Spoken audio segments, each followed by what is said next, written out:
Maikling panahon pero umaasa si Pangulong Bongbong Marcos na mapapababa ang presyo ng langis sa loob ng 2 linggong ceasefire ng Amerika at Iran. Gagawa raw ng hakbang ang gobyerno para samantalahin ito. Nakatutok si Ivan Mayrina. 2 linggo ang itatagal ng ceasefire sa Middle East at ang pagbubukas ng Strait of Hormuz. Ayon kay Pangulong Bongbong Marcos, sasamantalahin ito ng Pilipinas para gumalaw ang mga natenggang supply para sa bansa. We will take full advantage of the 2 weeks to increase our supply as much as possible and to continue to make whatever arrangements are possible. We are all hoping and praying that the 2-week ceasefire will extend further. Pero sabi ng Pangulo, maikling panahon ng 2 linggo para mapababa ang presyo ng langis. Pero umaasa siyang mangyayari ito. Hopefully that will medyo bababa ang presyo ng langis. Pero titignan natin because it's so volatile. 2 weeks may not be enough time to bring the prices down. But maybe if it is extended further than that with the prospect of even better situation following, then prices will start to follow. Ayon kay Palace Press Officer Undersecretary Claire Castro, ni-record ng Pangulo ang video bago mag-alas 5 ng hapon kanina. Kinumusta raw niya ang kalusugan ng Pangulo matapos umikot ang spekulasyon sa social media na may malubha siyang sakit. Huwag niyo pong masyadong siniseryoso. Alam mo naman ang social media, palabiro yan eh. At wala po tayong problema. I am back to my regular exercise. I've been back to my regular routine for the last 3 months na ito na patuloy lang aking ginagawa. Watching watching my health, making sure that I'm always ready to do the work. Ivan Mayrina, nakatutok, 24 oras. Mga kapuso, magtanim ay hindi biro, pero mas nagkanda kuba pa raw ngayon sa gastos ang mga magsasaka dahil nalulugi na sa halaga pa lamang ng produksyon. Kaya ang ilang mga magsasaka umano ayaw nang magtanim ng bigas at gulay. Ang tanong, paano ang supply ng bansa? Iyan ang tinutukan ni Mav Gonzales. Ayaw na raw magtanim ng ilang magsasaka dahil sa mahal ng gasto sa produksyon bunsod ng gulo sa Middle East. Sabi ng kilusang magbubukid ng Pilipinas sa pagdinig ng Senate Committee on Agriculture kanina, bukod sa subsidiya, dapat bilhin ng gobyerno ang mga ani nila. Magtatanim na lang sila para sa kanilang pagkain. Hindi, dadagdag po yan sa magiging problema natin lahat. Kaya panawagan din namin na palakasin ang lokal na produksyon at huwag tayong umasa sa importasyon. Anila, nung nakaraang taon, umabot sa 60,000 hanggang 90,000 pesos ang gasto sa produksyon. Kaya anong magagawa ng 5,000 pisong ayuda? Para sa amin ay hindi sapat yung 5,000, hindi sapat yung 3,000. Higit lalo hindi sapat yung 2 bags of fertilizer na binabanggit ng DA. Para sa mga magsasaka, kailangan na talaga namin ng direct intervention ng gobyerno sa pamamagitan ng 50,000 pesos, support subsidy sa bawat magsasaka. At sa 3 million magsasaka, kailangan yan ng 150 billion. Saan kukunin ito? Meron 200 billion na unprogrammed fund. Bakit hindi gamitin sa production? Bakit aasa pa tayo sa pag-import? Malaking problema kung tumigil magtanim ang mga magsasaka dahil base sa pag-aaral ng Department of Agriculture, posible nang bumaba ng 20 hanggang 50% ang produksyon ng bigas ng bansa dahil sa pagmahal ng pataba. Maapektuhan daw nito ang itatanim sa Mayo at Hunyo at tatamaan ang inaasahang supply na 10 million metric tons sa Agosto at Setyembre. Current year, we are only producing 78% of our rice production. And 10 million metric tons would be a decrease in how much percent? Well, the initial projection, what we say, the minimum or the best case scenario is 20% reduction. That's the best case scenario. It can even go up to 50% decline in productivity because you see, pag wala hong fertilizer, walang magagawa yung farmer. That's 2 million metric tons of palay. Of palay. Yes, Okay, sir. so if we don't do anything, And again, yun yung operative, di ba? Because we will do something. That is no? the cost of not doing anything, the At least- inaction. At least 20% up Yes. to 50% production. Production loss. Hindi rin daw solusyon ang importasyon.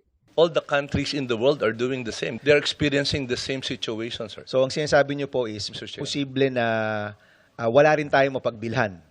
That's possible. We've seen that in the case of India and also in other countries. Whenever there's a tight situation, They stop selling. Is to stop selling. Sabi pa ng grupong Sinag, hindi na rin nag-aani ang ilang magsasaka ng gulay. Kamatis is 5 pesos per kilo. Wala nang namimitas kasi mas magastos pa kung mamimitas sila, no? Cabbage is 10 pesos. Yung onion, nasa Nueva Ecija tayo last week, Chair. Bumagsak pa rin siya sa 25 white, 35 yung red. So, halos production cost lang niya yung nababawi niya. Itinutulak ngayon ng ilang senador na gumawa ng supplemental budget para pandagdag ayuda sa mga apektadong sektor. Sabi kasi ng DA, kahit may pondo sila, kulang na kulang ito maski para lang sa pataba. The fertilizer program of government just provide for 1 or 2 sacks of fertilizer per hectare. So this is hardly 20% of what is the requirement of a rice farmer, for instance. Yung 16 billion po natin, it would appear as a big sum. Pero, sir, the 16 billion is just 20% or even less. Right now, baka nga maging ano na lang yan, maging 10% na lang yan kasi tumaas yung presyo. Apela ni Senador Bam Aquino, gamitin ang 200 billion pesos na ayuda fund sa 2026 national budget para sa fuel subsidy. Suwestyon naman ni Senador Loren Legarda magbigay ng logistical support sa mga magsasaka. Pero sagot ng DA, wala po kaming fuel subsidy for the truckers. Or even, ang naibibigay po namin, na-experience namin ito during the pandemic. Namigay po ng trucks, lalo doon sa mga FCAs na nabigyan ng pondo para magtinda sa mga kadiwa noon, panahon. Pero pati po panghingi ng krudo ng hingi eh. Kasi hirap din sila eh. sabi ni Committee Chairman Senador Kiko Pangilinan, kung kulang ang pondo, pwede naman silang humingi sa Kongreso. Mav Gonzalez, Nakatutok, 24 Oras. Naglabas ng public apology ang Diocesan Shrine and Parish of the Immaculate Conception sa Malabon para sa naging pagtrato nito sa isang kalapati sa kanilang Easter salubong ritual noong linggo. Binatikos ang parokya ng itali ang pakpak ng isang buhay na kalapati at ginamit ito para alisin ang itim na tela sa imahen ng Birhing Maria. Ikinabit pa ang kalapati sa mga lobo na kalaunay pinalipad.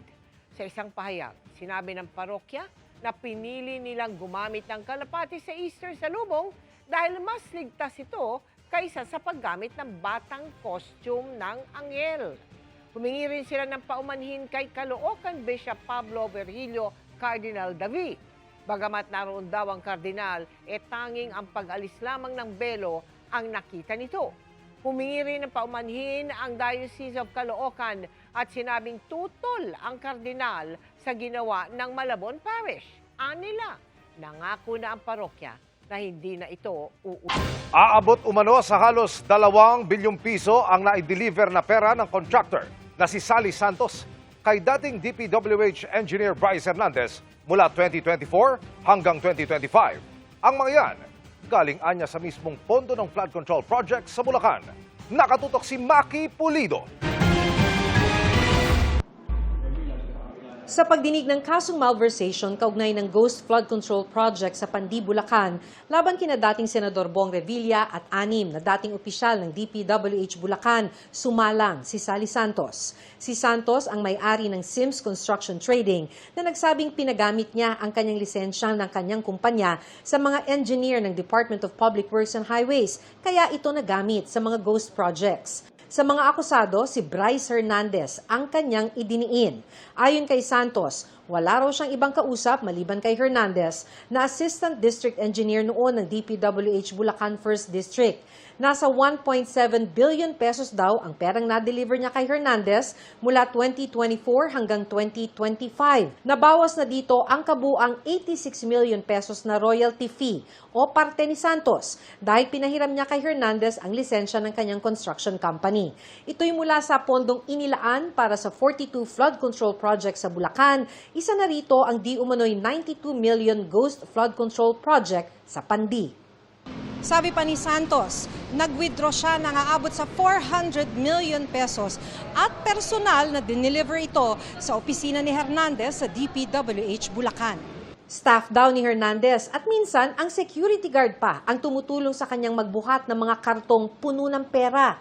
Tumangging magbigay ng pahayag ang abogado ni Hernandez. Sa hawak na listahan ni Santos, nakalista rin ang mga initial ng ilang mambabatas bilang proponent o nag-insert ng proyekto sa national budget, kabilang ang isang SBR.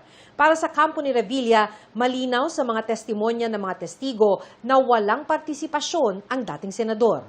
Expectedly, alam naman namin na walang link to former Senator Bong. Pero may agam-agam ang mga mahistrado ng Sandigan Bayan 3rd Division sa kredibilidad ni Santos dahil tanging si Hernandez lang ang itinuturo niya. Ito'y kahit na 157 DPWH contracts ang nakuha niya mula noong 2021. Giit ni Santos, wala siyang pinagtatakpan. Matagal sumagot si Santos sa bawat tanong kung sino pa ang nanghiram ng kanyang lisensya. Pero nagbanggit siya ng ilan kabilang ang isang di umano'y miyembro ng Bids and Awards Committee ng DPWH. Binigyan ng DOJ ng immunity si Santos kaya't hindi siya makakasuhan at ngayon nasa Witness Protection Program. Pero sa kabila nito, punto ng mga mahistrado, 20 million pesos lang ang ibinalik niyang pera sa gobyerno at iligal ang ginawa niyang pagpapahiram ng lisensya. Maki Pulido, Nakatutok, 24 Oras. Magandang gabi mga kapuso. Ako po ang inyong Kuya Kim na magbibigay sa inyo ng trivia sa likod ng mga trending na balita. Naging makasaysayan ng muling paglalakbay ng tao patungo sa buwan. Ano-ano kaya ang mga nadiskubre ng mga eksperto sa lunar expedition ng Artemis II mission? 3, 2, 1, booster ignition, and liftoff. Sakay ng Orion spacecraft, 4 na astronaut ang muling naglakbay nitong April 1 patungo sa nag-iisang permanent natural satellite ng Earth, ang buwan. Ito ang Artemis II mission ng NASA o National Aeronautics and Space Administration ng Amerika. Ang unang space mission na nagdala ng tao malapit sa buwan sa loob ng mahigit 5 dekada. Nitong April 6 o 5 araw mula nang i-launch ang kanilang spacecraft, naabot nila ang pinakamalayong distansyang nalakbay ng mga tao mula sa daigdig na 252,760 miles. From the cabin of integrity here as we surpass the furthest distance humans have ever traveled from planet Earth. For all humanity, you're pushing beyond that frontier. Nalagpasan ng Artemis II crew ang nakamit na layo ng Apollo 13 mission noong 1970 na 248,655 miles. Ang Apollo 13 mission na nilaunch noong April 11, 1970, ang isa sa pinakatanyag na space mission sa kasaysayan. Isa itong lunar landing mission. Nakatakda sana mag-land ng Saturn V rocket na luna ng 3 astronaut sa Fra Mauro area ng buwan. Pero hindi na natuloy ang kanilang landing dahil ang kanilang spacecraft nagkaaberya. Ang oxygen tank kasi ng service module sumabog. Kaya sa halip na mag-land, umikot na lang ito sa palibot ng buwan. At sa kabila ng nangyaring aberya, ligtas pa rin nakauwi sa Earth ang crew noong April 17, 1970. Isa pa sa may tuturing na iconic moon exploration, ang Apollo 11 mission noong July 20, 1969. Sa American spaceflight kasi na ito, unang beses nakatungtong sa buwan ang tao at ang nakagawa ng giant leap na ito para sa sangkatauhan, ang astronauts na sina Neil Armstrong at Buzz Aldrin. Tanong ng ilan, hindi pa muling lalanding ang mga astronauts sa buwan? Ang sagot, hindi pa. Ang mission Artemis II ay hindi isang landing mission. Ayon sa NASA, ang primary goal ng Artemis II ay isang crewed test flight sa lunar space. At ang malalaman nila mula sa misyong ito ay kanilang gagamitin bilang paghahanda sa isang potential lunar landing sa 2028. Hindi man nakaland sa buwan ng crew ng Artemis II, nasaksihan naman nila ang tinatawag na far side ng buwan o yung bahagi ng buwan na kailanman ay hindi pa nasisilayan ng tao. Dito nabigyan sila ng pagkakataon na ma-record ang surface ng far side ng buwan. Kumuha ng mga litrato gamit ang dala nilang digital cameras at gumawa ng sketch, pati ng audio descriptions na kanilang nasilayan doon. Nagmungkahi rin sila ng pangalan ng mga crater na kanilang nakita. Ang isa tinawag nilang Integrity na siyang pinangalan ng mga astronaut sa Orion capsule. Ang minungkahi namang pangalan sa isa pang crater na kanilang nakita, Carol, bilang paggunita daw ito sa alaala ng misis ng mission commander ng Artemis II na yumao noong 2020 dahil sa cancer. Samantala matapos ang kanilang matagumpay na lunar flyby, nakatakda na ngayong umuwi ang crew ng Artemis II mission. May ideya ba kayo kung paano nakakabalik sa daigdig ang mga astronaut na naglalakbay sa kalawakan? Kuya Kim, ano na?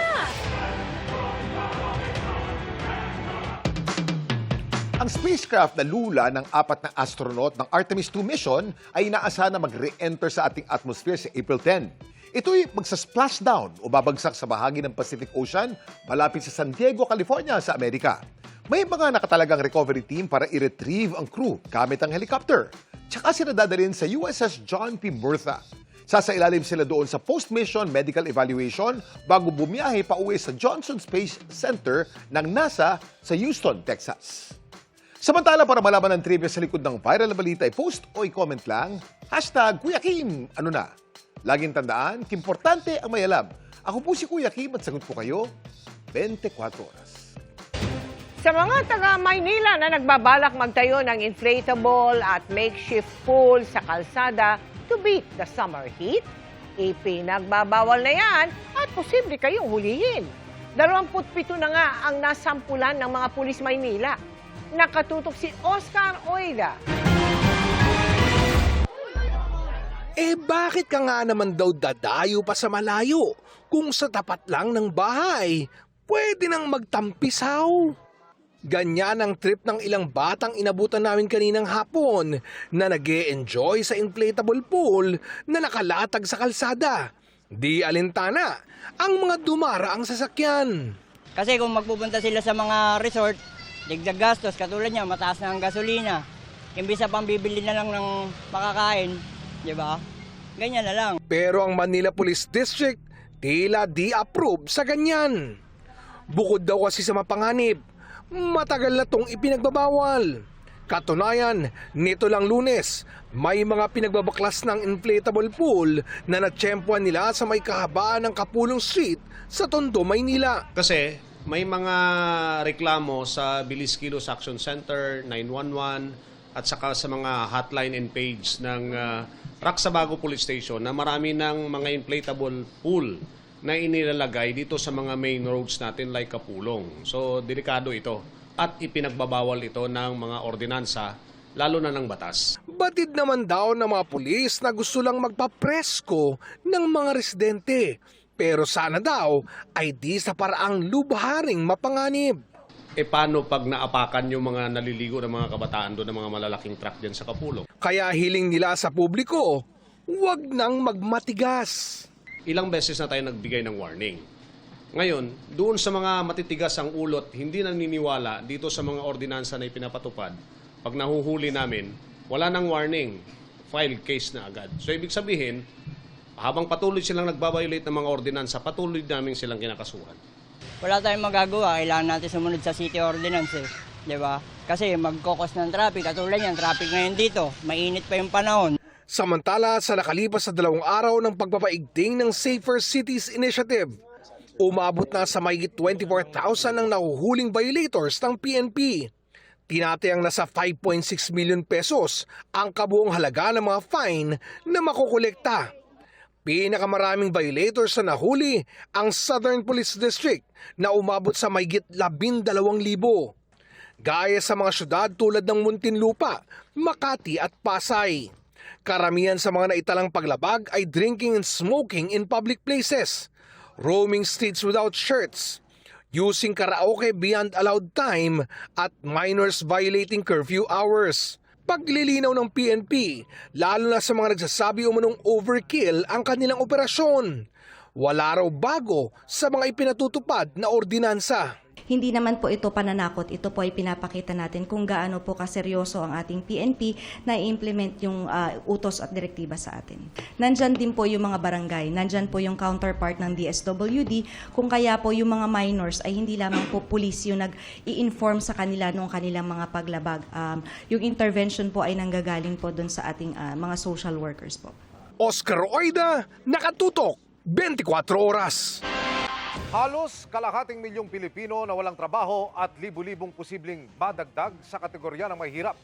Ilan lang yan sa pinangangambahang pangmatagalang epekto sa bansa ng nagpapatuloy na gera sa Middle East. Nakatutok si Joseph Moro. Sa pag-aaral ng gobyerno, hindi lamang presyo ng bilihin ang magiging problema kapag tumagal pa ang gulo sa Middle East. Sa joint hearing ng 13 komite ng Kamara kanina, nagbabala ang Department of Economy, Planning and Development o DepDev na posibleng dumami ang mawalan ng trabaho. Nasa 200,000 hanggang 340,000 ng mga Pilipino ang maaaring mawalan ng trabaho ngayong taon, lalo na kung uuwi ang 5% ng mga OFWs mula sa gitnang silangan. At kung 25% ng mga OFW ang uuwi, maaaring pumalo ang bilang sa halos kalahating milyon sa taong 2026. Meron po talaga work reduction, work disruption, merong mga nabawasan ng working hours. Kaya ito po sila po yung tinutulungan natin. Mas maraming walang trabaho, mas maraming magiging mahirap. Ayon kay DepDev Secretary Arsenio Balisacan, mas mataas daw ang poverty incidence kaysa sa inaasahan nila ngayong taong ito. Nasa 150,000 hanggang 600,000 ang mga Pilipino ang madadagdag sa kategorya ng mga mahihirap at pag mas nagmahal pa ang krudo, pwedeng umabot ang bilang sa 650,000. Bagay na may epekto sa dami ng kailangang bigyan tulong ng gobyerno. That has implications on our assistance programs later. Kaya raw binuo ng Pangulo ang Uplift Committee o ang Unified Package for Livelihoods, Industry, Food and Transport. Ayon sa Department of Budget and Management, nagtabi na sila ng lampas 200 billion pesos para sa iba't ibang programa ng gobyerno para sa mga apektado ng krisis. Pinagtitipid na rin ng DBM ang lahat ng ahensya ng pamahalaan. Time for us to be thinking about a more a high prices scenario staying with us for quite some time. Paglilinaw naman ni Energy Secretary Sharon Garin, maaaring naging pinakamabilis ang pagtaas ng presyo ng langis sa Pilipinas, pero hindi raw tayo ang may pinakamahal na gas. Actually, we are the highest in the percentage of increase, but we are not the highest in price.